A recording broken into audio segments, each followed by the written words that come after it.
Welcome to Exit Point, a podcast about the advancement of base jumping and the exploration of its culture.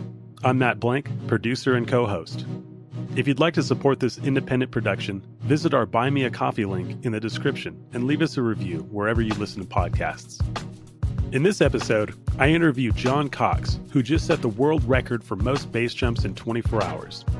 We explore how he achieved this record-breaking accomplishment, some ethics surrounding the developments he's made to the trail and LZ at the Perrine Bridge, and his controversial progression into base.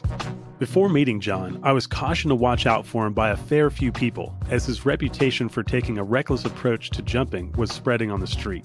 But when I first encountered him and saw him toss a beautiful unpacked jump, followed by a smooth helicopter and a dead-on accurate swoop, I was left questioning if this was the same guy people had been warning me about, because his dubious reputation didn't fit his actual personality or skill set at all.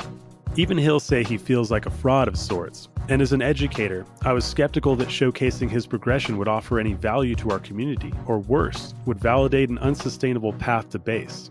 However, after speaking with him, I'm confident that this episode offers not only a great story about an incredible accomplishment, but some important lessons about base jumping. As an aside, during the episode we cover what it means to be a base jumper, with John and I casually agreeing that he doesn't qualify as one. But I'd like to clarify my position by saying there is a difference between someone who base jumps, someone who is a base jumper, and someone who has a base number. It's clear that you have to jump all 4 objects to get a base number. And it's easy to say that anyone who is actively jumping off of any fixed object with a parachute is someone who base jumps. But I think neither are necessary for someone to be considered a base jumper. And if you listen until the end of the episode, you may find yourself, like me, calling John Cox a base jumper even though he doesn't. So without further ado, let's get Cox on the track.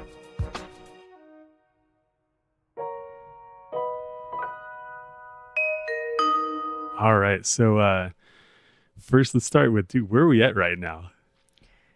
What do you mean, like in the base jumping career? Or? No, like where are we physically? In Jocelyn's basement. Dude, the Jostle Hostel hosting the interview. Love it. Heck yeah. I got to ask you, have you been getting a lot of props recently out at the bridge for your recent accomplishment? Yeah, there's been quite a few base jumpers that I don't even know saying congratulations, and I'm like, oh, thanks, man. Like, yeah. And then, yeah, some people, some random passerbys, like they're like, hey, are you Cox? Like, can I get a picture with you? And they're just from the community, just civilians, you know. And so from around town. Yeah. Okay, so fill us in for those that don't know. What did you just do? So I did the world record for most human-powered base jumps off the Perrine Bridge in 24 hours. And the previous records were set by Miles Daisher and by Danny Weiland. And they were both in the 60s, 64, 65, I believe. What did you set down? So I got 102. So not so much like beat the record, but shattered the record. Yeah. Dang, man. All right, so let's get into that. First, what motivated you to go after this record? So ever since I was a kid, I always wanted to have a world record. I just always looked at the Guinness Book of World Records, like magazines and stuff, and I just always wanted to like be in there, you know. And when I was probably 8 or 9, I got my head set on doing the world record for most pogo stick jumps. And then I could only do it for like 3 hours, and the record was like a lot longer than that. And so I kind of gave up on it. And then when I moved here to Twin, before I even started base jumping, I saw base jumpers, and like I've always wanted to base jump. I just didn't think I'd get into it. Anyways, so before I even started, I saw Miles Daisher's world record video on YouTube, and I was like, I'm gonna do that. Like, I'm gonna do that. I think I can do that. So what about the base jumping world record seemed more approachable than training for pogo stick jumping? Because like in my head, like training to do more pogo stick jumps would be a lot easier than like learning how to base jump. Yeah. So that was when I was a kid. And uh, I don't know. I haven't thought about it in a while. But I just want to do something I like, loved, And before I even got into base jumping, I knew I'd love it. But yeah, I mean, the training was definitely a lot different. But I mean, recently I just talked to my wife and I was like, "Do you think there's any money in like seeing how many world records you get?" Because like I was just looking at the pogo stick thing again.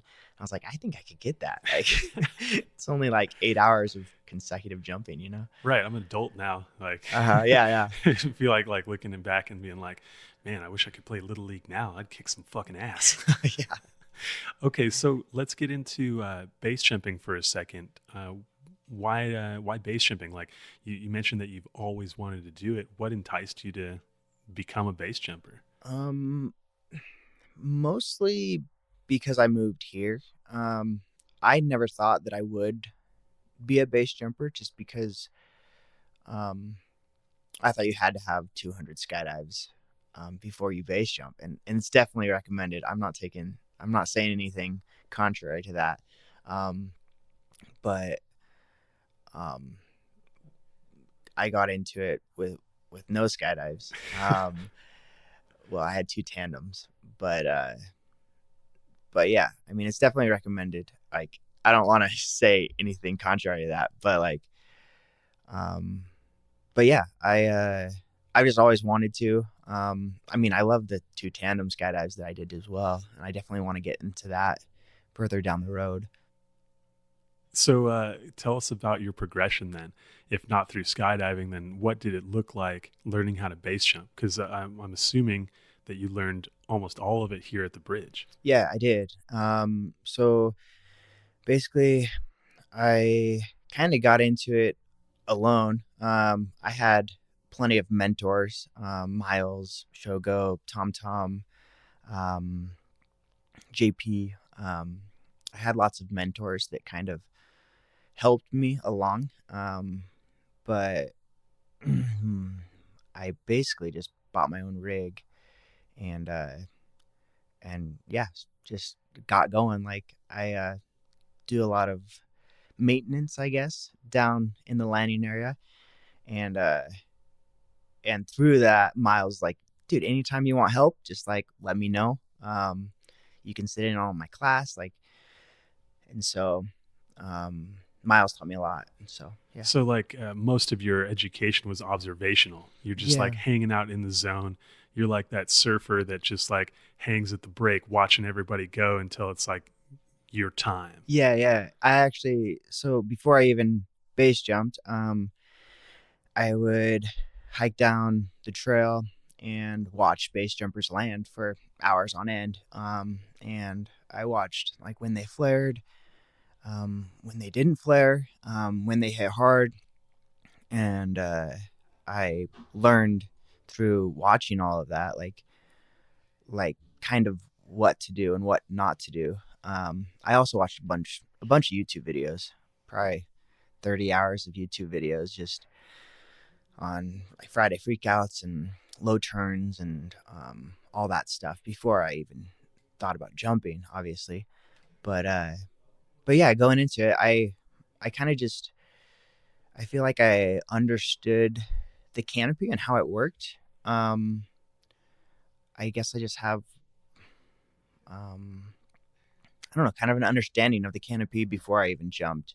And I feel like a lot of people don't have that. Oh, definitely. And, you know, what's interesting is that like through skydiving, a lot of people's first exposure to canopy is when they're underneath it. Mm-hmm. You know, like they have a conceptual understanding of it through their like first jump course, but they don't actually get like that experience until they're underneath the canopy. And so the concepts like really don't connect for them. Like they think that they're like flying straight across the sky, but like actually they're flying, you know, slightly down as well. Yeah. Maybe you can fill us in because this is something that is a real problem for most people in air sports is learning experientially. Most people have to learn hard lessons. And it seems from what you're saying is that you were able to avoid a lot of these mistakes just by observing other people. Is there a secret to like connecting the dots there by like, is there a secret to looking at somebody, identifying a mistake, and then being able to avoid it personally? I don't know about a secret. I just feel like when you just actually just sit back and like watch and like just observe and like and focus on like what's happening, like when they were hitting hard, like I didn't understand why they were hitting hard until I had to like do a YouTube video, like when you turn low, why does that, like, I don't know, I guess I understood the concept of like the canopy diving when you turn, but I don't know. I don't know if there's a secret. It's just, I think, repetition, like, Gotcha. So you're like picking up patterns. You're like seeing something happen over and over again, and then eventually like trying to get the concept behind it and then observing it over and over again. yeah. Okay. Well, let's fast forward a little bit. Take us through your first jump, because that's a big leap from complete observation, no personal canopy experience, to base jumping. Mm-hmm. What was that first jump like? I mean, it's just a PCA. I I got it pounded into my head that like don't turn at all when you're coming in, even a little bit. So I was going for the bushes and I didn't turn at all, and I landed like right off the path in the bushes. But I mean, it was good. Like I landed fine. Like I stood it up, and I mean, it was fun. It was kind of a letdown, honestly. Really? Yeah. For what reason? I was expecting a free fall, like a rush, like falling, like super cool, And then the PCA, like it opened automatically, and I was like, oh man, like I wanted to like Accelerate more. I wanted to fall. I wanted to like, I guess I was thinking skydiving or something, but yeah, I mean, it was still fun. It was super fun. It was just, I guess like I was thinking, yeah, more free fall. And then all of a sudden it was open and I didn't even fall that much. And I'm like, oh, like that was still fun, but I was expecting a lot more. Uh-huh. Well, I mean, somebody saying that you might be a base jumper, Yeah. that really exemplifies kind of working underneath your total mental load. Mm-hmm. A lot of people get to the bridge and that first jump, just stepping off the rail is overloading, Mm-hmm. to the point where like they can't really even remember what happened after that. Now you're sitting here telling me that with no skydiving experience, jumping off the bridge for the first time, you're like, no, I want to take it deeper, man. Yeah. So, okay, where from there? Because I met you like at least several hundred jumps later, maybe even 1,000 jumps later, when I saw you doing tards off the bridge and helicopters and swooping in. Like, how did you go from PCA off the bridge to doing what I saw you do? Basically, I learned how to do unpacks. And that's kind of all, I mean, that's not all I do, but basically. I just I love the canopy. I love flying. So I mean, I did probably 300 tards until I got pretty comfortable with trying to start swooping. And then I know you're supposed to like do like a 90. Well, I didn't know this at the time. I didn't know you're supposed to start swooping with like a 90 and then a 180. I just saw everybody doing a 180. So I was like, okay, like let's do this. So I started 300 feet high, with a swooping like 180. And I slowly, over 200 jumps, probably, no, over 400 jumps. No, I think I got my first good swoop around 600 jumps, I think. Yeah. So like I basically progressively like lowered down and swooped closer and closer to the ground because I was super scared of going in, and with good reason. So I slowly just kept going lower and lower until I was basically going too low. Chuma was like, "Hey, that's a little too low. Like you're punching it at the end, and you need to like get to the point where you're leveling out, and then you flare. And you're flaring to not hit the ground." And I'm like, "Oh, okay." And so just with little pointers from Shogo, like everybody around, they kind of taught me like what to do and what not to do, and helped me a lot in swooping, anyways. And um, I don't know, helicopters. Like I just love spinning. I guess all of the skydivers have all that experience underneath the canopy, and you guys do that all You'd the think time. so. You'd think so, but actually not. Most Okay. people don't do a helicopter until they get to base jumping.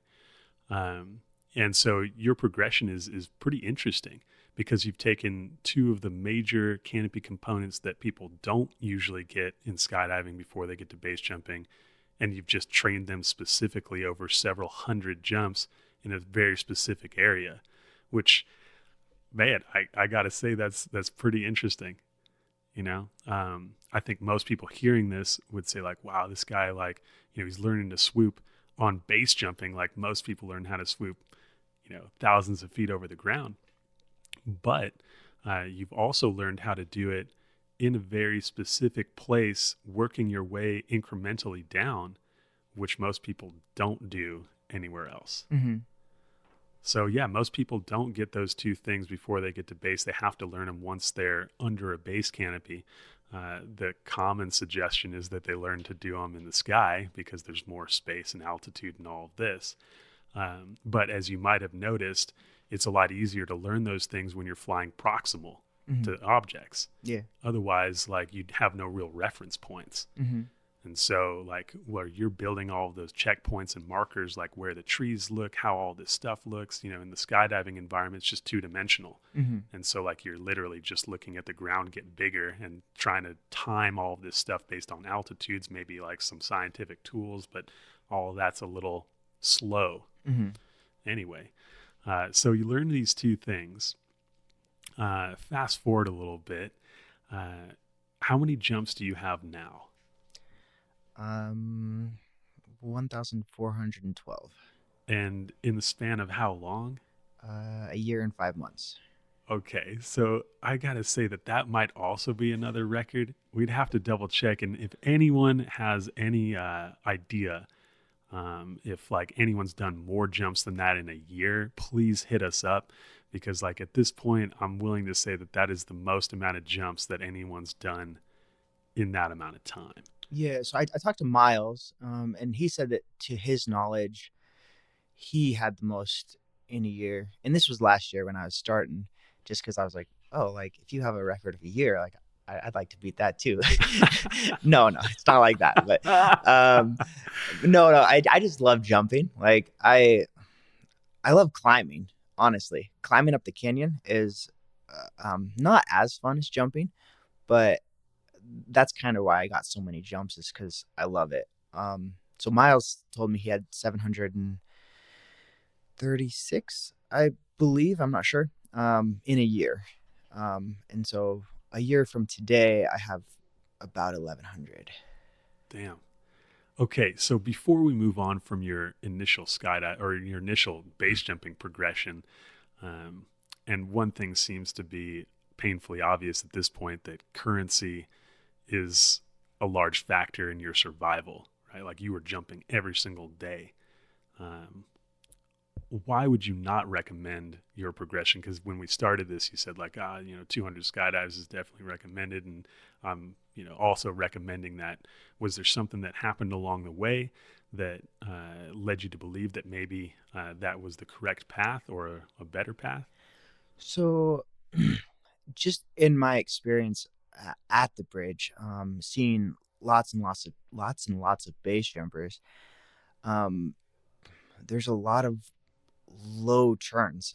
There's a lot of just things that just make me cringe, and I don't want to see it. Not that I don't want to see it. It hurts to watch it happen. And I don't I don't know if it's exactly like the understanding of the canopy, or just I don't know what it is. But like that skydiving experience, that wing experience of flying, um, in something, I don't want to say skydiving or paragliding or whatever is less dangerous, but I mean, kind of is. Um, but like having that experience and flying, um, away from the pressure of being a few hundred feet off the ground, um, to be able to land safely. A lot of people freeze up. Uh, they don't know what to do.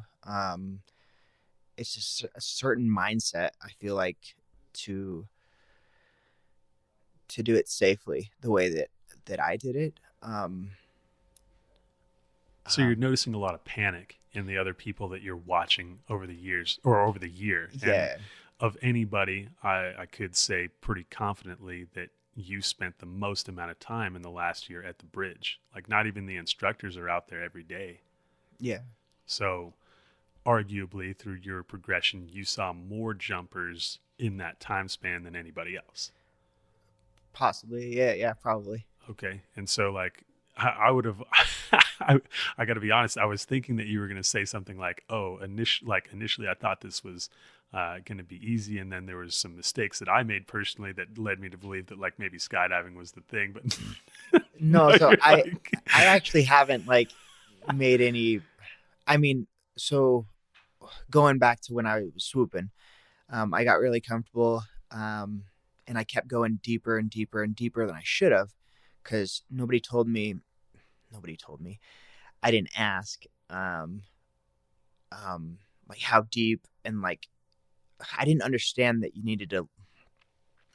So I heard people say you need to level out without touching anything. Like that's yeah, the sweet spot. But I kept seeing people drag their feet, and like and leveling out, I wasn't getting to the deck ground time. Yeah, dude. Yeah, to I know what you're talking to about. drag my feet. Yeah, let's get that deck And time.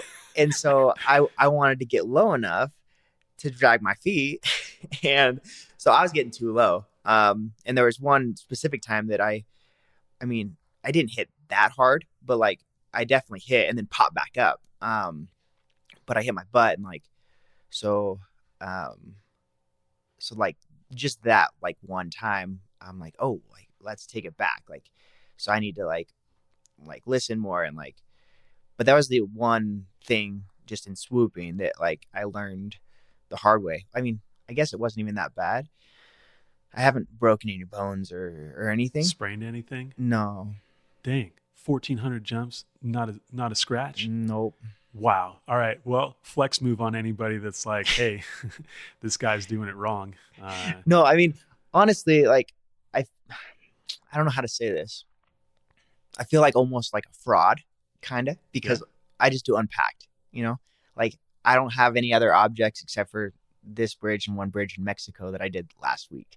Um, so like I'm not even technically a real base jumper. So I feel, I don't know, like, What would technically make you a base jumper? I don't know. You have to have all the objects, right? That's true. Yeah. You get all the objects that, like, gives you the base number, though I bet a lot of people identify as base jumpers who never get there. I Yeah. mean, there's a ton of European jumpers that only do cliffs. Oh, okay. There's Yeah. a ton of people that, when they get into the sport, they'd rather not take the risk of some of the solid objects. And so all they do is the bridge, you know? Okay. But yeah, I guess technically you're correct. Like, in order to be a quote unquote base jumper, you would need to do all the objects. Yeah. Yeah. Yeah.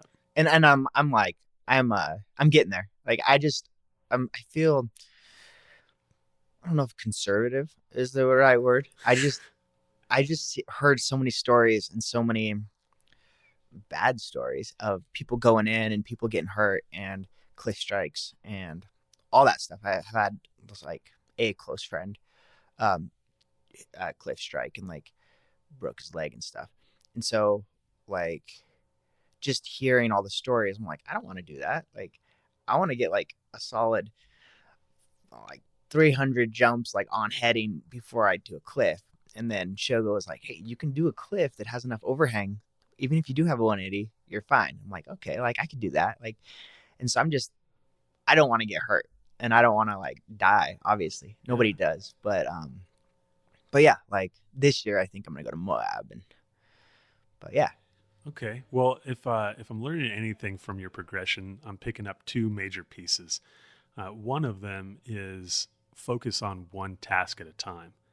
And that's something that a lot of people don't do because there's so many fun things to do in air sports. Mm-hmm. So you got a little wingsuiting here, a little free flying there, a little swooping here, a little, whatever here. And then you try and put all those pieces together versus like you focused on one particular aspect of base jumping alone, mm-hmm. which was the canopy flight. Yeah. And the other thing that I'm picking up from your progression is incremental. Mm-hmm. Like I know nobody, I don't think anybody in history has done that many unpacks off the bridge to learn a canopy flight, pattern. Mm-hmm. And so I can say that even though like your progression objectively violates a lot of the quote unquote rules that we like put down for this progression, there are still some really good points in there that I think people can take home, mm-hmm. which is incremental progression, focus on one aspect at a time. Yeah. Sick. Yeah. When I started, that first year that I started in like May of last year. So like that November, they were like, "You gonna come to the turkey boogie? Like, come to Moab." And I'm like, "No, like I'm not ready for that. Like, I'm gonna do like at least 1,000 jumps, get my canopy time, like my canopy skills, like honed before I go jump a cliff where I don't know what's going on, And this certain person's like, "That's stupid, man. Like 1,000 jumps before you do a cliff, like that's unheard of." And I was like, I just want to be like. I just want to, hone that one skill, like the canopy. And like, I still don't have it figured out. Like, better than a lot, I guess. But like, I was just realizing there's still a lot to learn. Totally. But yeah. And on your front, man, dude, your entire career in base jumping is unheard of. Every single aspect of this. So, all right. So let's get back into the record. Okay. Get us into the training methodology for the record. Okay, so I run marathons. I guess I've just done like 4 or 5 marathons, but so I have that background of running marathons. So I know so I've trained and stuff, and I know how to like peak and how to like train and how to fuel. Fueling is key, especially with something like this. But basically I just started training when I started jumping, honestly, climbing out every single time. I think I've rode the boat out maybe 5 times, and that was after I got 1,000 jumps. So were you running marathons alongside the base jumping, or was there a specific like numbers that you're trying to hit day over day to try and get to a point where this record was approachable? Yeah. So, I talked to Miles beforehand. I was like, "Hey, like, how many jumps were you doing? Like, how did you train for this? And he's like, "I hit the gym and I was jumping every day." And I'm like, "Cool. Like, okay." Like, and so then I just kind of put together a training plan on paper that looks similar to a training plan for, say, 100-miler running. So every mile would be a 1 jump. So like basically I started just getting a base. A base is when you're just comfortable running like say 50 miles a week, 40 miles a week. Just having that base and jumping. I did, I don't know, maybe at least 30 or 40 jumps a week. And that was like a solid base, I guess. And were you doing those in blocks or were you doing those like parsed out over the week? Um, so last year I was just like, I wasn't working on like actually training. Like I didn't have a training program set up yet. I was just trying to get in numbers. So I was just trying to get as many, not as many. I was working as well. So I'd come out and do 3 or 4 jumps in the morning. And then after work, I'd come and do a few more maybe. Um, but um, I mean, maybe 5 a day was like kind of on average. And then some weekend I do like 20. And then I thought, oh, well, that was a lot, 20 jumps. And then like I did, I had to have done 20 jumps in a day, at least 15, 20 times, training for the world record. But so I got my base basically. And then I wrote out a training program of say like 40 jumps a week, and then 50 jumps a week, and then 35 jumps a week, and then jump back up to 60, and then 70 jumps a week. And then I got up to like 80 jumps in a week, to where I felt like comfortable that I was going to reach 100 anyways. But 80 jumps a week and 100 jumps in a day is still a huge gap. What made you confident that you could do that? So in training for, and I don't want to sound experienced in any way of training for running, but in running, usually you do at least the miles in a week that you'd want to do for a race or in a day.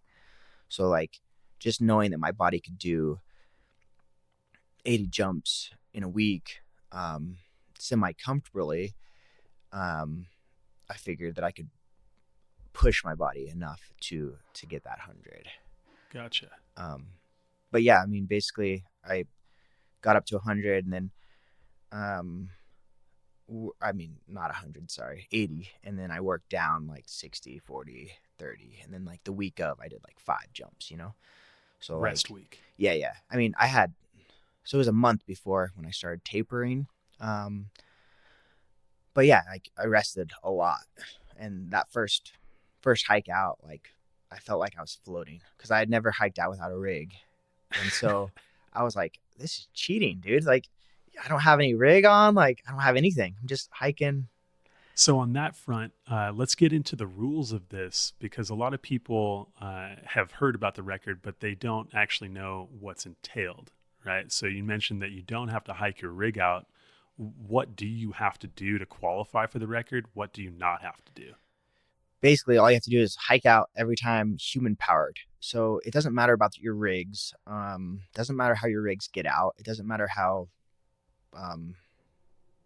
anything else happens. You have to climb out human powered every time to jump. So like basically I had a boat going and taking my rigs out and shuttling them up and packing them, and then I just grab a snack down at the bottom and hike out and jump again, and just same thing over and over again while eating. Yeah. So I had a tent right on the south side of the bridge, like the little footbridge right across the bridge. I had tent set up with food and drinks, and my wife would be like, "What do you want?" And I was like, I grabbed a PB&J or whatever, just like we had a table full of a bunch of food, just so I could choose what I wanted. Because a lot of the time when you're doing exercise like that, you don't want to eat anything. And so there are times I was like, I don't want anything. Just give me a goo, like a gel, like for running. And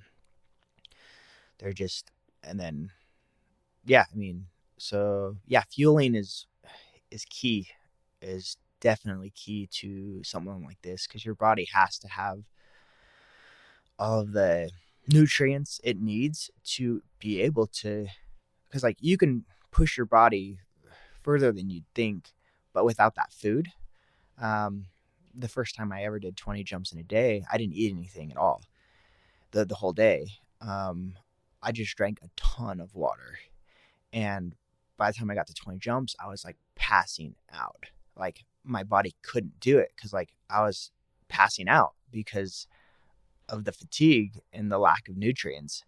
Um, and so I learned that day, like I was like, hey, like nutrients is like key, Key. like you have to eat. Your body needs fuel, for this type of Okay, thing. so I'm picking up a little bit of the flow here.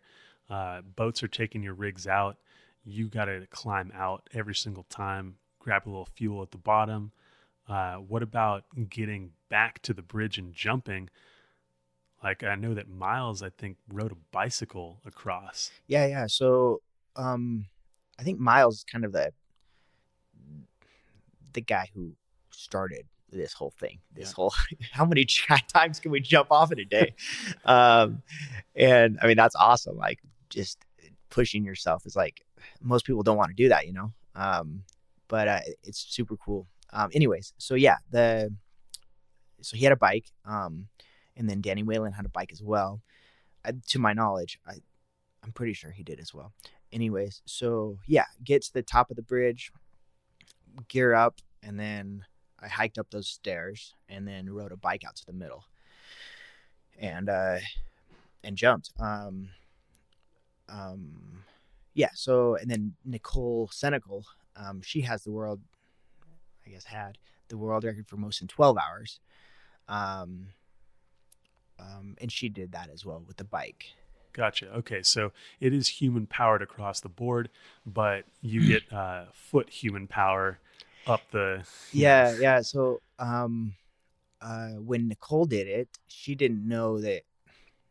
Basically, she submitted all the evidence, and the Guinness Book of World Records was like, "Hey, like, you can't do that. You can't ride a bike. That's not human powered." And then she went back and forth. She was like, "Yes, it is human powered. Like, riding a bike is human powered. There's no engine on a bike."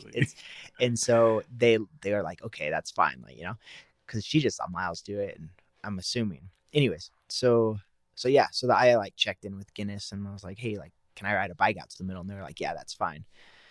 And so, yeah. What was it like dealing with the Guinness people?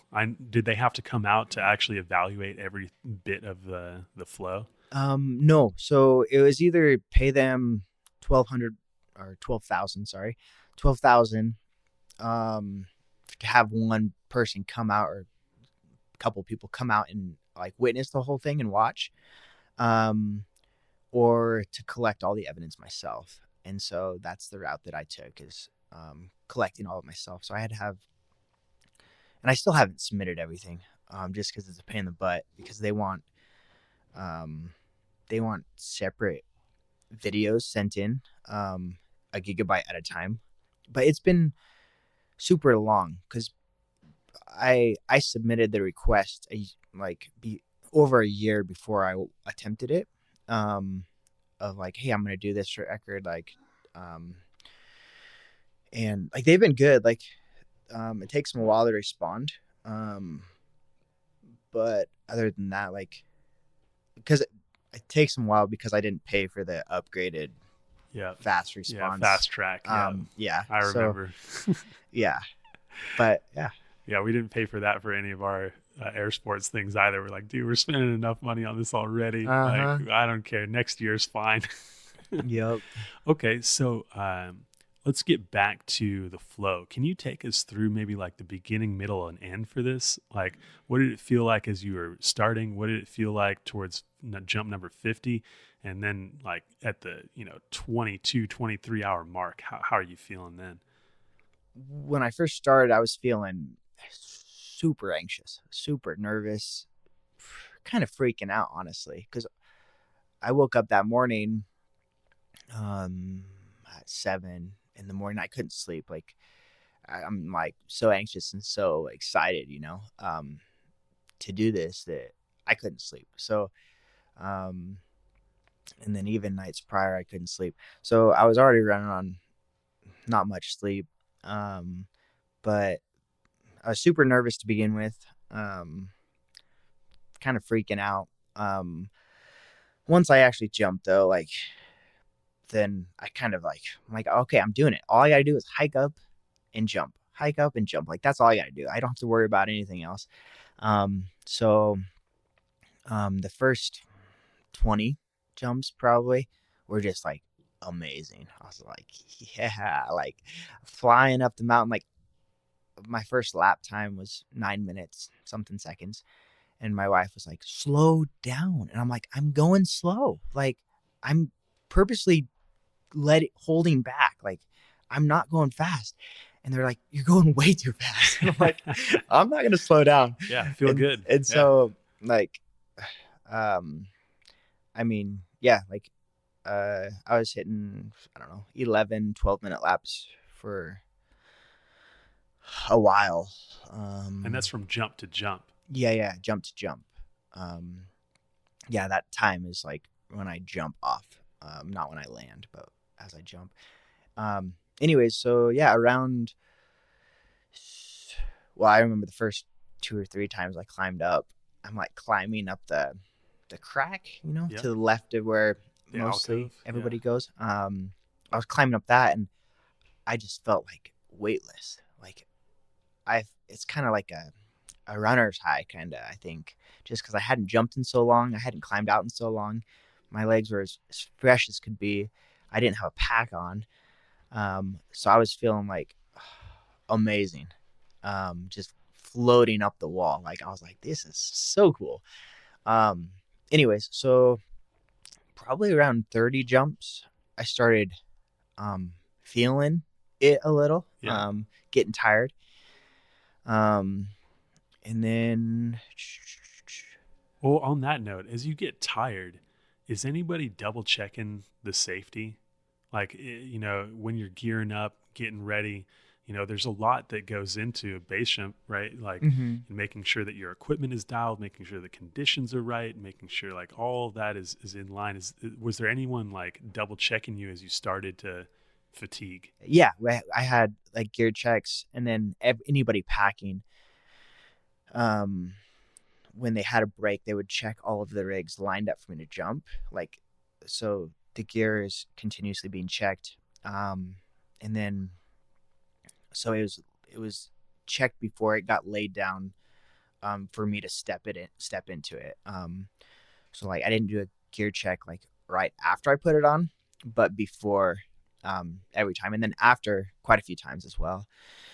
But yeah, as I got tired, I was still like mentally there, and I would still, like, every jump, I think I'd like look at my leg straps, feel my chest strap, just to know everything's like there. But yeah, like, I had people checking, and yeah, it went really smoothly. Yeah. So you mentioned packing, though, before you said that most of your jumps are unpacked. Did you still stick with that deployment methodology throughout, or did you switch it up a little bit? So going into it, that was the hardest. That was the thing I was most worried about, is the openings, because I just have an OSP. Well, I have several rigs, but basically all of my rigs open hard. And so even if it's just a second and a half, like, it was if it was handheld and I right away, then it wasn't too bad. Anyway, so just the openings I dreaded.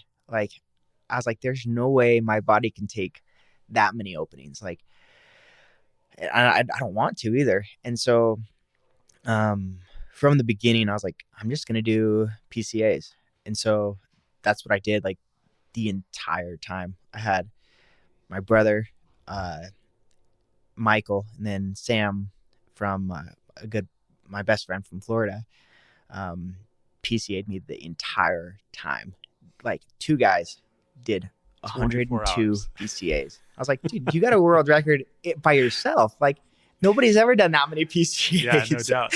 And anyways, so they were there like the entire time. They had gloves on, like, and so yeah, like, my goal, my plan going into it was do like, I don't know, do like 80 jumps or so, like PCA, and then like do quite a few like stowed. But then by that point, I was so tired, so wasted. My body was just like, I was struggling. That I was like, screw that. Like I'm just gonna just keep doing PCAs. And so, yeah, I did PCAs for every single jump. So from 30 when you started to get tired to 80 when you were struggling, what was happening mentally, physically to you? Like, was it the hikes? Was it the openings? Was it just the stress of like having to do that many base jumps in a row? What was going on? So it's called like blowing up, like in the running world. Like when you blow up, you hit a wall and like your body doesn't want to keep going. Like, so I think I kind of blew up around 40 or 50. Um, and it was a struggle to get like there. I think around 50 or 60 jumps, I did a 16-minute lap. And I'm like, dude, that is unacceptable. Like, I was like, that is way too slow. Like, I can't be doing that. Like, and I was like struggling, and I was like nervous that I wasn't going to get 100. But basically my body's telling me I shouldn't do anymore. And I'm like just pushing through, and, and so I hit like, yeah, like basically to 60 it was really hard. Like I'm from 40 to 60, like it was rough. Like I was like struggling. Um, then at 65, I stopped for like a 30-40 minute break and got an infusion, Gym State infusion.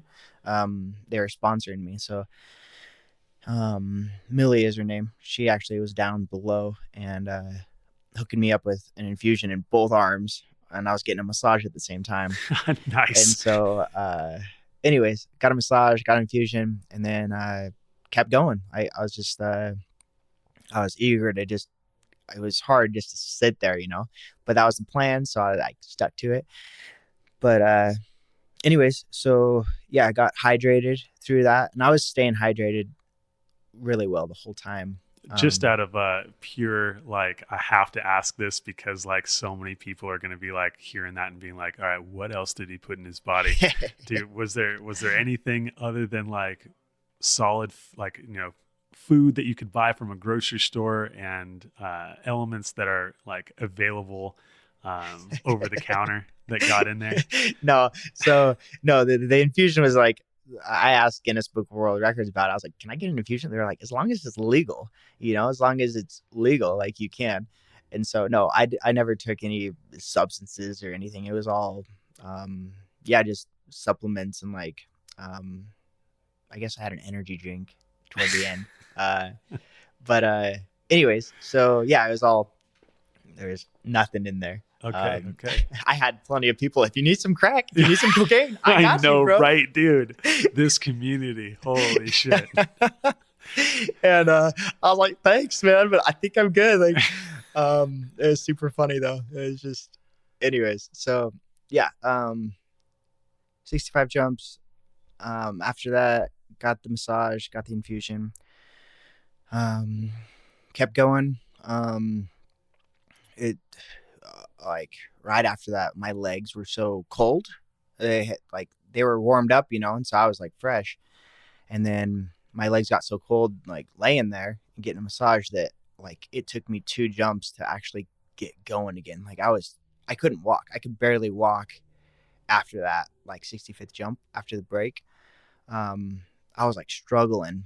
And then once I did like 2 jumps, then I like my legs got warmed up, and then got back into the groove. And then from 70 jumps to like 90 maybe. I don't know if that's accurate, but somewhere around there is when I was like feeling great. Like I was like, I could do this for days. Because you already beat the record, right? Yeah. So you're on the downhill at that point. Yeah, it's and like I was telling people, I was like, I could do this for days. Like I'm just like, because at the beginning, I was purposely mentally like putting my hands on my knees, trying to save my legs, because like I wanted my upper body to be as sore as my lower body, because I wanted to use my arms as much as I could because I knew my legs were what was taking it. And around 70 or 80 jumps, I realized that I wasn't using my hands anymore, and my legs were just like just going like, and I was like, this is awesome. Like, I mean, it was still rough. I was still like, I kept telling myself, I am a machine. I feel no pain. I am a machine. I feel no pain. I said that probably 100 times. Like, I just kept saying it over and over again. And did you have any other mantras along the way? Quite a few times I said, todo lo que puedo hacer en Cristo que me fortalece, which is like, I can do everything through Christ who strengthens me. Mostly it was just like, I am a machine. I feel no pain. Like, I said that so many times. And I kept telling people, I was like, I just keep saying that. I just keep telling myself that. Like, I just gotta keep going. Like, anyways, so yeah, like it was rough. It was like I've never put myself through like that much pain and that much like agony. Like, I don't know how to explain it. It was just like hours and hours on end of just going. Like, I guess I'm like I'm pretty good at pushing myself. We had this saying growing up in wrestling. I wrestled in high school, and every single practice we would say this quote. As a team, we would say, most men go until they begin to tire. Good men go until they think they're going to collapse. But the very best knows that the mind tires before the body and push themselves further and further beyond all limits. And only when these limits are shattered can the attainable be reached. And I said that so many times through wrestling that like it stuck with me. Like you can push yourself so much further than you think you can. Like mentally, like your mind tires so fast. Everybody's mind does. But just knowing that you could push through it, even if you don't want to, that you can, gave me like the strength and the willpower to just keep going. Like, yeah, because I told people, I was like, I am not going to stop at 65. I'm not going to stop at whatever. I'm not going to stop at 100. Like, if I can walk, if I can crawl up that mountain, like, I'm going to do it. Like, the thing I was worried about most is passing out on the cliff. That was the thing I was worried about most going into it, is because there around 80, 90 jumps was where my body was getting dizzy. Like, I was getting so dizzy that I didn't know where I was. I was hiking with Tom one time, and he's like, dude, it's this way. Like, go this way. And I'm like, oh, freak. Like, because I was going off the trail. Like, there were multiple times where I looked down and I didn't know where I was. Like, I've climbed that thing 1,000 times. Like, I know where I am. Like, yeah. I always go the same trail. And there were times I looked down and I didn't know where I was. And I'm like, what the crap? Like, and so I had to like look up and look around. And I'm like, oh, there's the trail. Let's talk about this trail for a second. Yeah.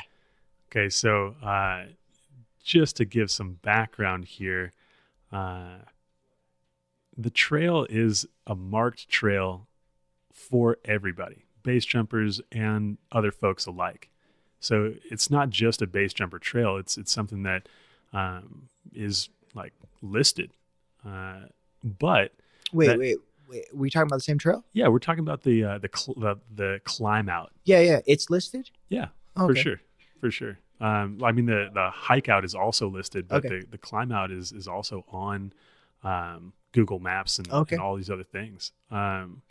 But it's seen a lot of change over the years. Yeah. Initially, there was ropes over that cliff section.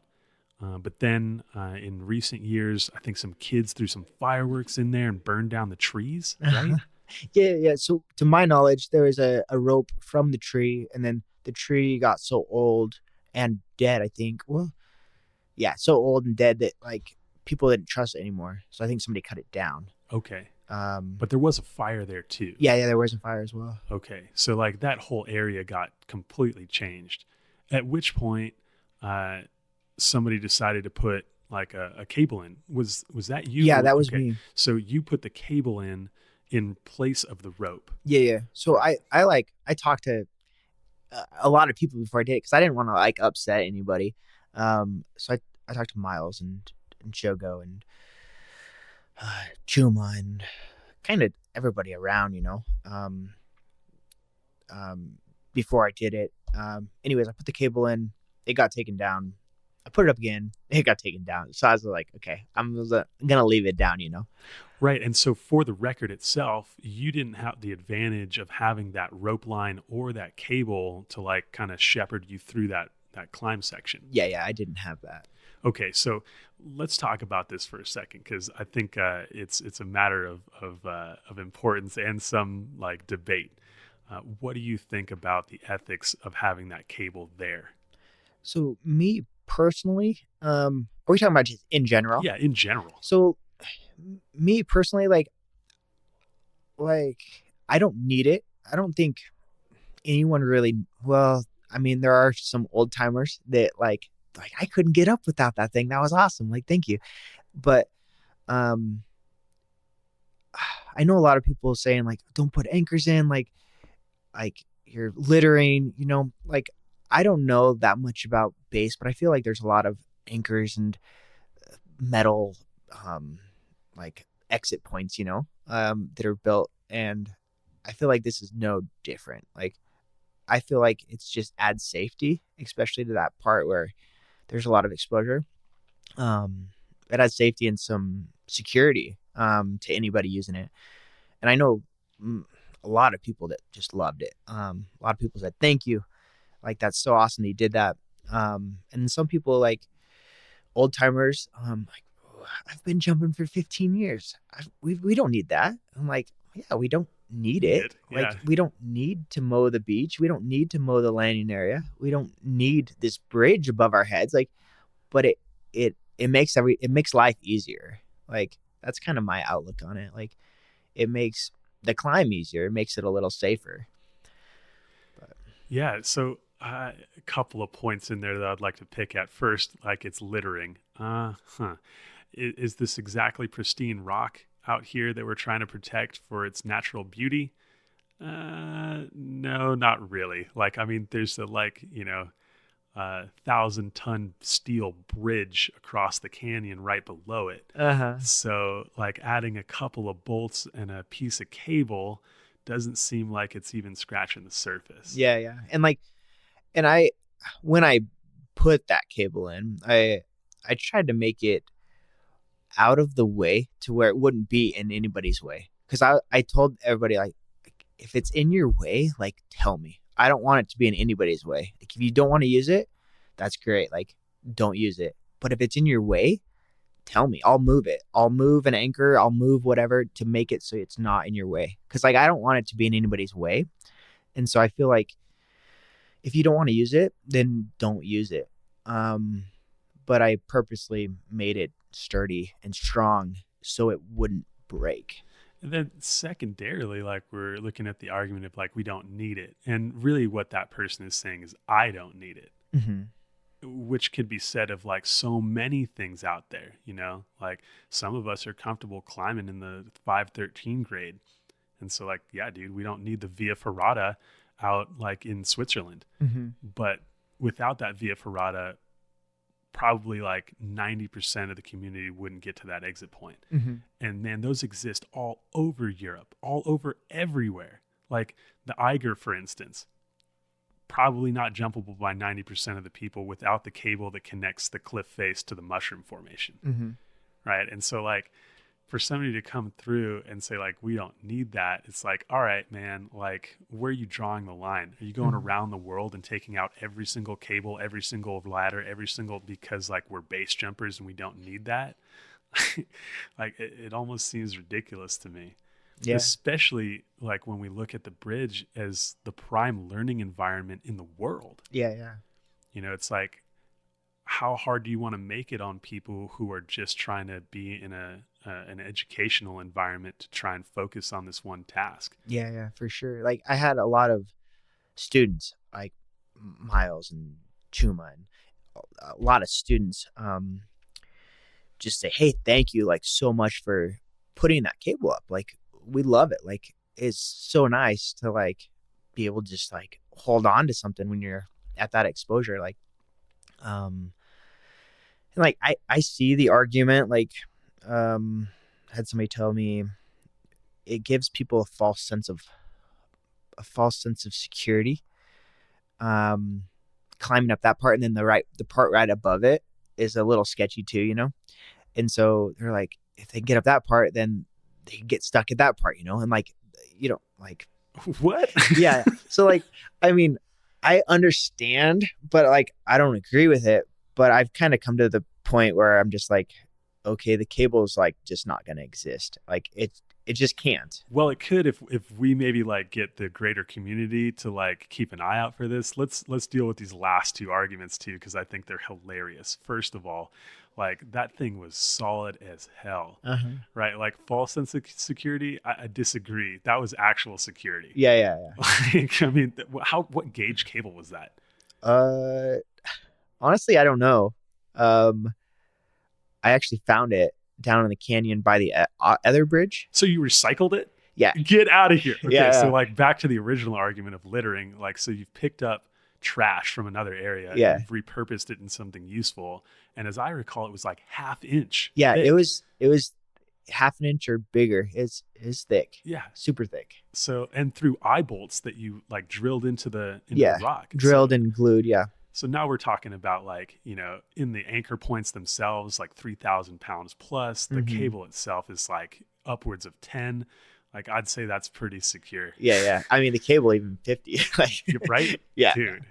And the last argument that I always hear from people that are like taking stuff down like this is they want to maintain the wildness. You know, this isn't Disneyland, bro. Oh yeah, you yeah. know?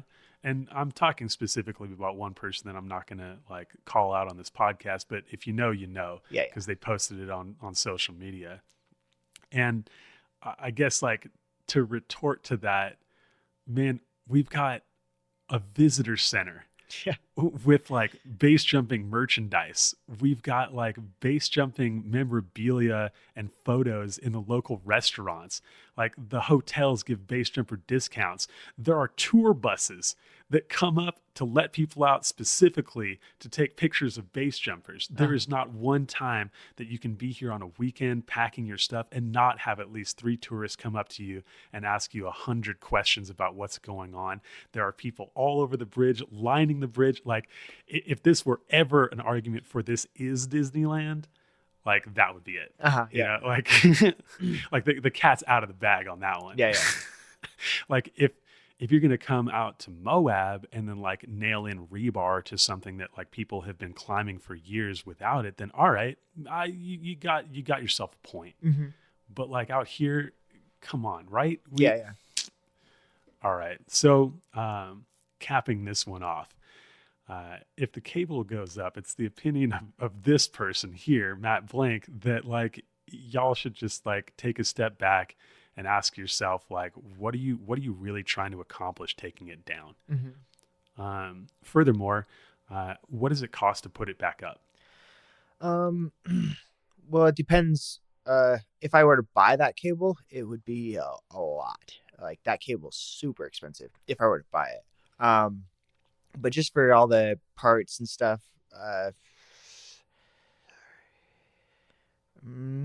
probably $100 or so. Like to put it up with bolts and like glue and drill bits. And I actually bought a drill just for that.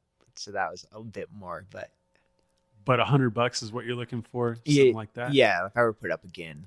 Okay, so we're posting a link on this particular podcast. We'll have a buy me a coffee link that you can get to anytime. And if you just put in the notes, this is for the cable, then we'll appropriate it that way. And we'll also put a GoFundMe link here just for this kind of maintenance. And I got to tell you, like, you know, I've witnessed Cox doing way more than just this. I mean, dude, I've seen you like mowing the landing area and like keeping things nice out there. Just out of curiosity, why do you give a fuck? So ever since forever, I've always wanted to make places better. Like whatever I can do to make it better, like make it easier, make it funner, make it like I made a rope swing. No, I made a diving board at a lake out in Idaho, Pack Saddle Lake, out of like Driggs, Idaho. Just because I wanted to make it better. I wanted to give people a diving board. Like there's no lake with a diving board. The Forest Service took it down a couple of years later. But like I just like to like make places better. Like I mean, like when I first started jumping, like I was landing in 5 feet of grass. Like I don't want to land in 5 feet of grass. Like if I can make it nice, like I'd love to, you know, like the beach, like I love having it mowed because it's like nice. It's like your backyard, like right there on the beach. It's so nice. But yeah, I just like making places better. Like, Miles has had a dream for the longest time, like to, make the whole landing area into like actual grass, you know, like, Yeah. and like, I think that would be legit. And I've been like trying to plan it. But I don't know if it'll ever happen just because some people don't like making it into an LZ. Like they don't like, I don't know. They don't like doing that sort of thing, I guess. And like, I don't know. So it's just kind of tough. I mean, I would definitely want to do the grass. I've been wanting to do it for a while. Yeah, there's just certain variables that come into play, like that make it unlikely, I guess, just because I mean, base jumpers, there are some that don't want improvement. They don't want to ruin nature. Like it's just natural, you know. They want it that way, and like I don't know, it's just tough. Yeah, but the same ones are still packing on the grass up top, right? Yeah, You know, this is true. taking advantage of the roads. It's like, dude, like just understand where you are, you know? Yeah. Like this is a manicured cityscape. This isn't the wilderness. Yeah. And it can be improved while maintaining all of the natural beauty around it. It's not like we're like, you know, putting down packing mats at the bottom or something. Like that would be ugly as hell. But like a nice grass, oh God, that'd be sick. Yeah. Okay. So heard on that front. Thank you for what you do. Let's get back to the record and the end of it, right? Yeah. We stopped at about 80, 90 jumps. What happens at 100 to 102? Okay, so I might get a little emotional here. I'll try to hold it together. Just thinking about it, like, brings me back. Okay, so around 95 or so, I think, I was like struggling hardcore. Like, I was barely able to make it up the mountain. And then around 97, 98, 99, 100, I was, like gonna pass out. So I had to slow down, with the speed of how fast I was hiking. At that point I had, one of my best friends, Chance Lund. He's an ultra marathoner. He's super fast. He's a coach. He trains running. Like he actually helped me out a lot in training for the world record. He was hiking with me every time. Okay, so he kind of had my back if I did pass out. I was on the cliff, so dizzy. I was on the verge of passing out the entire time.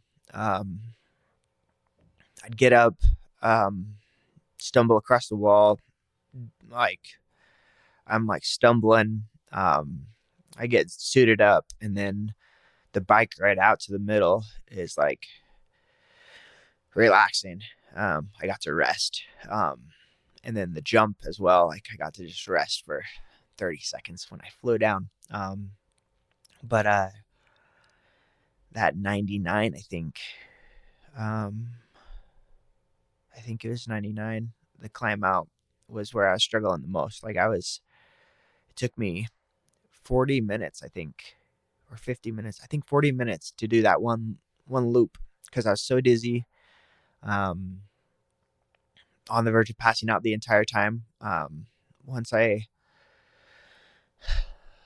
got to the top on that 99 jump, I suited up, and then I was riding the bike out to the middle, and I started hyperventilating.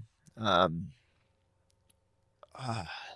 was like hyperventilating. I couldn't breathe. I was trying to like relax and like take deep breaths, but I couldn't breathe. I was like seriously like just couldn't breathe.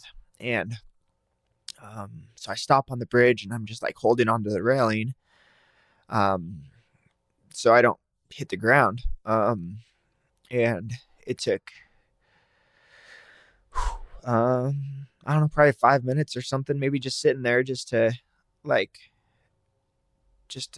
be able to ride the bike out to the middle. They're like, "Do you want to walk?" I'm like, "No, the bike's easier. Like I just do one pedal and I can go a super long way." So I told him, I was like, "Keep people off the bridge. I don't want to talk to anybody." Anyways, so get out to the bridge, get on the platform, and I'm still dizzy. I'm like, I just about sat down on the platform because I was like too dizzy to jump. Like that's the thing I was worried about most, like passing out when I'm in the air or passing out on the cliff. So I was like, I can't jump until I'm like with it enough to land, And so I waited and waited a while, and then I'm like I waited long enough to where I was like, okay, I'm ready. And that was jump 99, that jump right there. And I was like, I don't know if I'm going to be able to make it back up.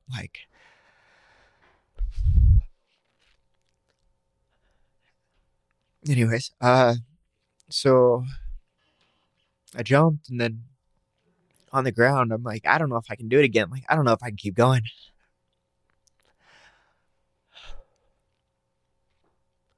Just because I didn't know if I could, I didn't know if I could actually make it up in time. I had, I think, 40 minutes left.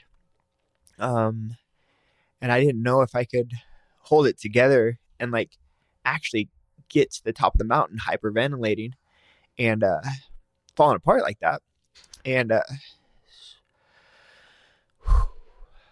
get to the bottom, and I'm like, I need something. I need something to like take this edge off. And Pepsi sponsored me, and I had a bunch of energy drinks. It's like, energy drink, like right now. So I downed an energy drink, and I downed like most of it. And then on the hike out, somebody was carrying it, and right then I started feeling a lot better. Like I was still struggling, but it took me back to like jump 98, where I was still able to get up the mountain. I was still dizzy, but I could breathe again, and I could get up the mountain. And so that climb out, I started feeling a lot better. And then I'm like, dude, we still got time for 2 more. Like, I was like, let's do this. And they're like, okay, like whatever. And so I geared up, and as I got to the top, they were like, this is your Prime Man Press sponsored me, bought me a parachute. Shout out to them. He is awesome.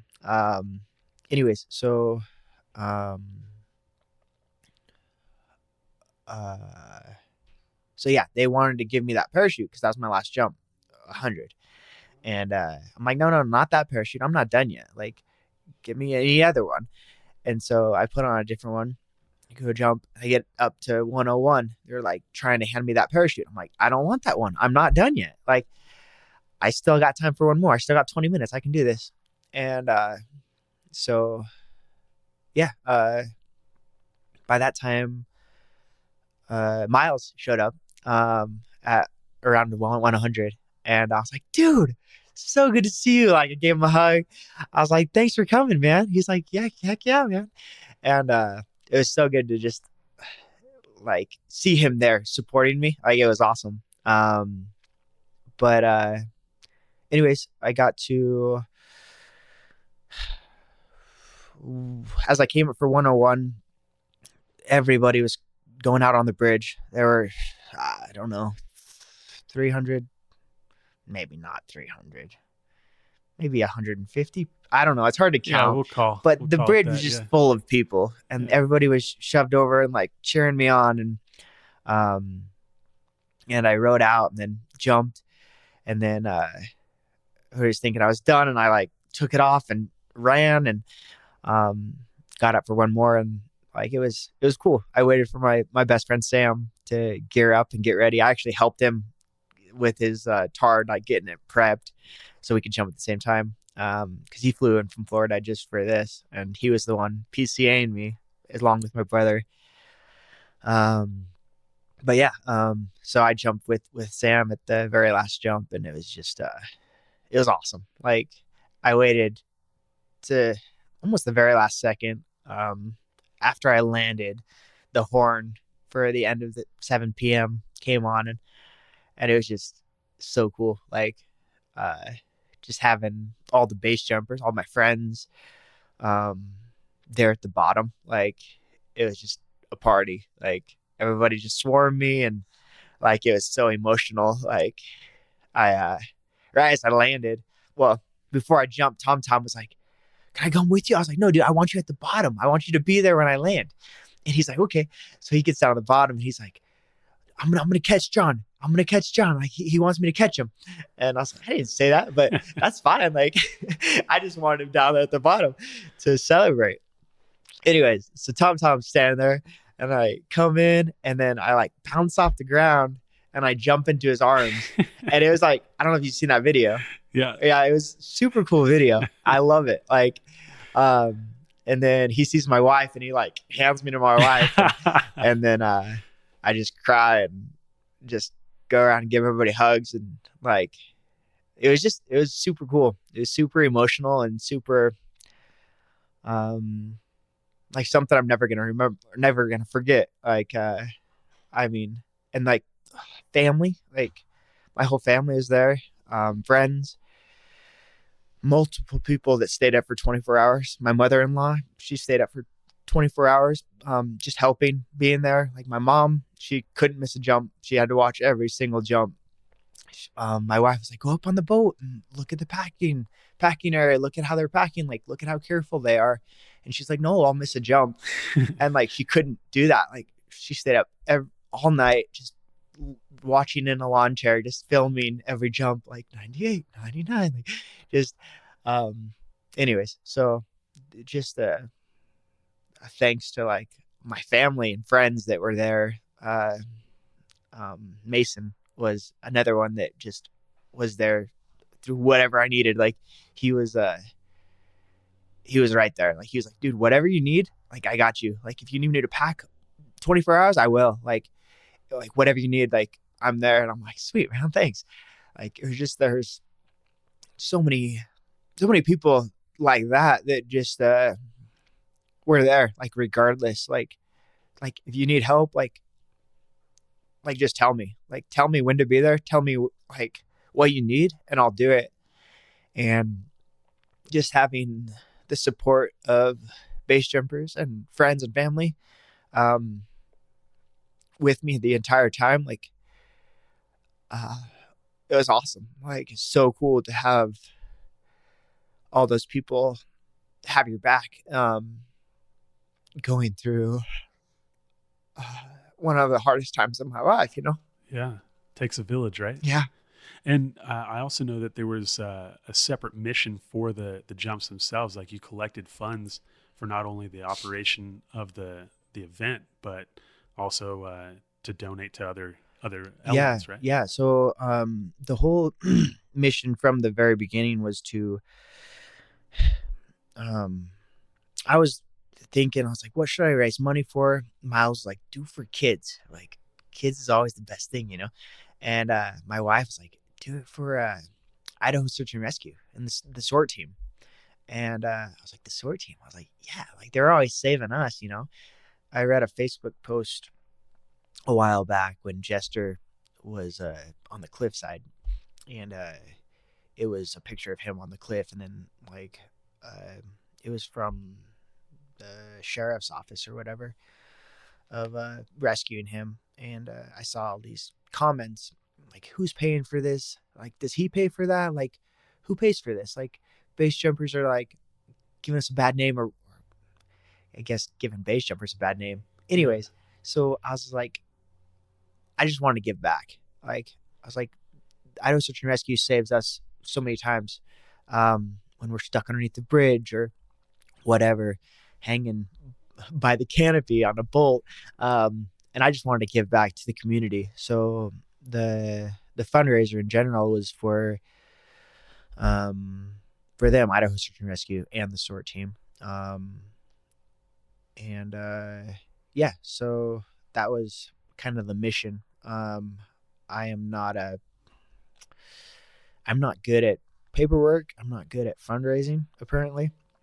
I'm not, because I did it everything mostly by myself, like all of the fundraising, all the planning. I mean, there's my wife helped me, and my brother helped me a lot, but with the fundraising aspect, like I did most of it by myself, and so I didn't do super well, just because people didn't want to donate, and that's fine. Well, let's say this, dude. That's a pretty solid place to put our money. Um, Along with the other links that we're going to put in here, let's, if you can, send us a link for the donation for the Yeah, search and rescue, and we'll see if we can do this after the fact. yeah. So basically, I put into it like $4,500 of my own money. I got in donations around $2,000. Actually, 45 was before the actual event started, so it was more like 55,000 probably. And then I raised $2,000. So I'm still planning on donating that $2,000 that I raised, even though the the main goal was to all the proceeds Right. go to them. But I was like, I didn't make anything. Like I suck at like I'm not gonna do a fundraiser and not give them anything. So basically, I'm yeah. But yeah, that'd be awesome. Okay, sweet. So we'll have a link for beautification and improvements to the Perrine Bridge and landing area. And we'll also have a link so that you can support the local search and rescue, which has done wonders for us in other areas. For instance, like the Lauterbrunnen Valley we would definitely not have the relationship that we do with that area without supporting the search and rescue. And same with Moab. Every year we support search and rescue, and they continue to support us, and the town sees that we're trying to offset the cost of our rescues. And believe it or not, like there are a lot of rescues in the Perrine Bridge area, helicopters, sheriff's boats, and you might not hear about them because it's just people getting broken up, and usually those don't make the news. So we'll definitely put those links. So if anyone's feeling the urge to give our community a little boost, they can. I also know, and I just want to poke at this story too, that you were recognized by the search and rescue team in the Perrine area for something that you did. Can you fill us in on that story? Yeah. So it was back when I was just going. I think I was the only jumper that day. I think it was pretty cold. I don't remember exactly when it was, but I was just jumping all day. I was just doing reps, and there were quite a few tourist watching, and I'm like walking out on the bridge, and I see somebody climb over the rail. I'm like, I don't see a helmet. And then she jumps, and I'm like, that's not flat and stable. I was like, crap. And then I hit the water. And then I yelled at the tourist, call 911. I run out there and I jump. I don't know what I wasn't really thinking. I was just naturally, like, instinctively getting them, I guess. So I jumped, landed on the beach, got the rescue boat, paddled it out there, and drug her into the boat. So sad to witness that firsthand. Anyways, I was checking up for a couple weeks, probably, just thinking about closing her eyes, just like. But yeah, I mean, I pulled her out. I waited for search and rescue to show up and take her, but that was definitely a crazy experience. Somebody is like, dude, that's crazy. Like, I would have just called 911 and I wouldn't have even jumped, And I was like, I wasn't thinking. I was just instinctively, like, I was thinking I could save her or something. Like, I mean, she was done, but yeah. And so search and rescue gave you a commendation for recovering the body. Yeah. They so I rode the boat out with them. Actually, that was the only time I actually rode the boat out. Rode the boat out with them to talk to them about the world record and about me, like, trying to raise money for them.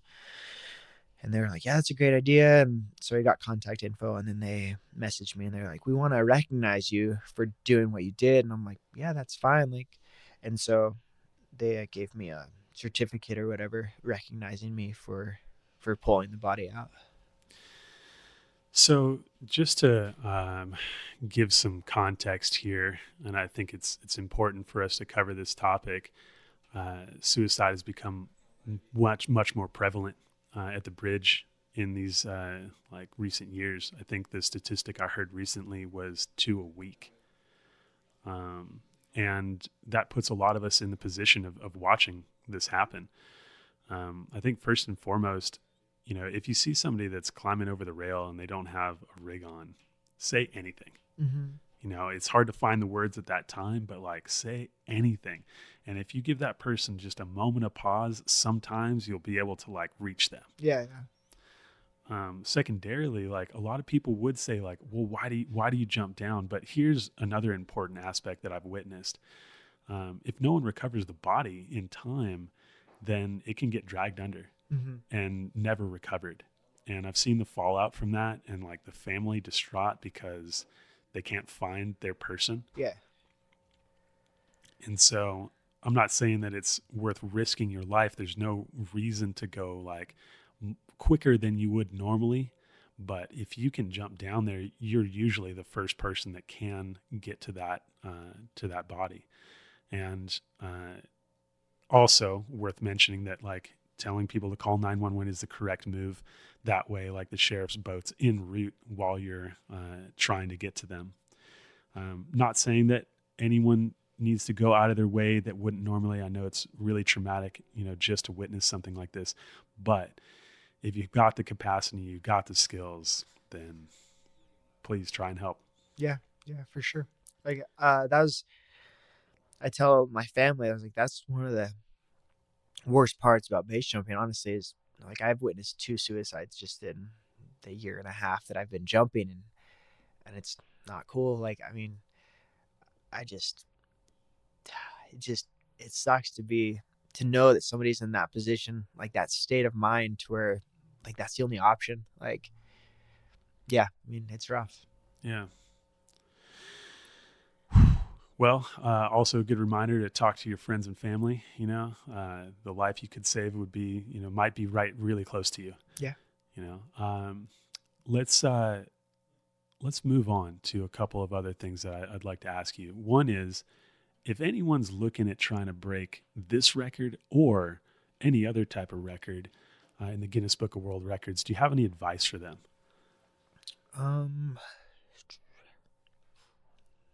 I mean, if you're trying to break this one specifically, come talk to me. Like I'll walk you through it. Like I'll help you out. Like you can use my rigs. Um,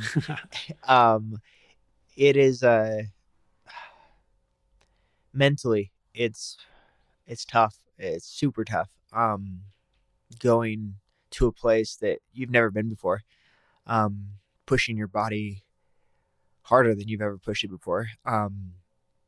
Finding your own limits. Whatever those may be. But I mean, just there's a lot of world records I think that are probably pretty easy to break. Honestly, the pogo stick thing, I think they'd be super easy. Um, but uh, but yeah, training um, do training and like do your homework on anything. Do your homework and do training. Like train to where you're comfortable enough to where you know you can like have a chance. Um, but yeah, I mean, Okay. Moving on. Do you have any advice for anyone that's getting into base jumping? You've witnessed and observed quite a lot over the last year. um, my only advice that I can think of right off the top of my head is like if you're not good under pressure, if you freeze up in um difficult places, like if you freeze up making choices when you're in a sketchy position or whatever, like base jumping just isn't for you. Like just don't do it, please, because I've seen firsthand like people freeze and nothing good can come of that. Like um if you're not mentally will like able to make tough decisions in an instant, just don't do it. I don't know. I That's the only thing I can really think of, honestly. I think that's a really actually important one. And I totally agree. You know, there are other things that can be done to try and train that mentality. And base jumping is definitely not one of them because the cost is just way too high. Mm-hmm. You know, like I was one of those people. Like I was indecisive, definitely had trouble with making decisions under pressure. And I got into sports and extreme sports to try and rewire that side. But, I started with, playing, team sports, where like the worst that could happen is you get tackled, Yeah, yeah. and then moving on to sports where, you're in a closed loop so that like, a bad decision only results in you falling off the climb, and that's okay. But man, I totally agree with you. By the time you get to base jumping, it should not be a problem to make a calculated, educated, aggressive decision with your life on the line. Yeah, for sure. Sweet.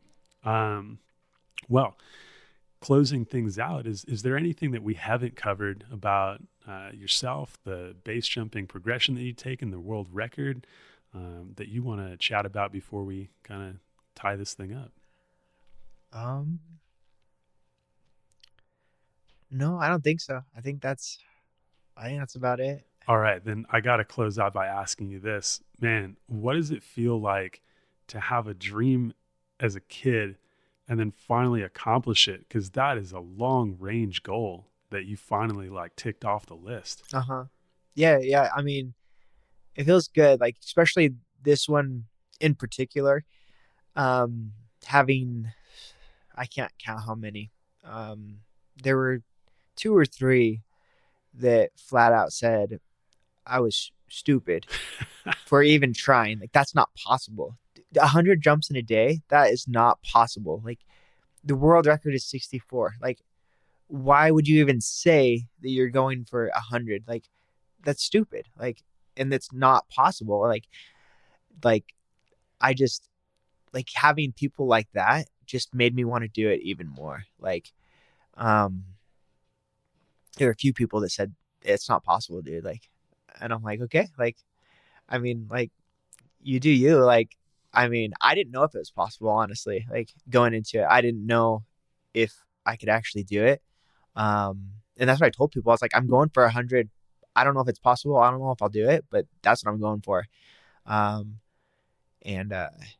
Yeah, I mean, it just feels fulfilling, like great. Like, honestly, I kind of want to like do it again, but for 48 hours instead of 24. Like, I know it sounds stupid, but like, I want to like push my body to like new limits, and like, I want to see like, I don't know what my body can actually do. Cause like, I think if I was given more time, I think I could have kept going. I don't know how much further, but like, it would be cool to find out. I mean, oftentimes a lot of these goals seem strange or crazy to people, but from my perspective, where I'm sitting, I wouldn't have thought it was possible either. And so like, I think like, regardless of what context or what, activity you're doing, if you take something that is regarded as impossible and prove that it's possible, that has value just across the board. Yeah, for sure. Well, thank you very much for telling the story. Thanks for joining us. I really appreciate you taking the time. Heck yeah, man. I appreciate it as well. We hope you enjoyed this episode. If you have any thoughts about what you've just heard, please don't hesitate to reach out to us. Big shout out to Mark Stockwell, our sound engineer and co-producer. We love you, and we couldn't do this without you. If you'd like to learn more about this podcast, visit our website, exitpointpodcast.com. Until next time, take care. And for everyone jumping out there, remember, best practices have less to do with how you did your first jump than how you plan on doing your last. To close this episode, John Cox would like us to thank the following folks who are not mentioned in the podcast for supporting him in becoming a world record holder. Please forgive me if I mess up the pronunciation of a name or two. Mark Ortiz, Braden Butler, Natalie Eckstein, Marissa Astill, Drew Garcia, O'Shea Abney, Tom, Dustin Griffith, Josie Hansen, Jim McGovern, Kyle Miller, The Blackburns, Carl Dandleton, Mike Truck, Aubriel Clement, Rich Cravens, Kathy Marchant, Deanna and Alex Sutter, Mike Telford, Teresa Vaughn, Jay Geiger, Mike Chuma, Mason Barth, Jeremy Crawford, Christian Schwendeman, Nathan Olmstead, Chance Lund, Hunter Ostler, Idaho Milk Products, and Premier Auto Group. Thank you. Good night.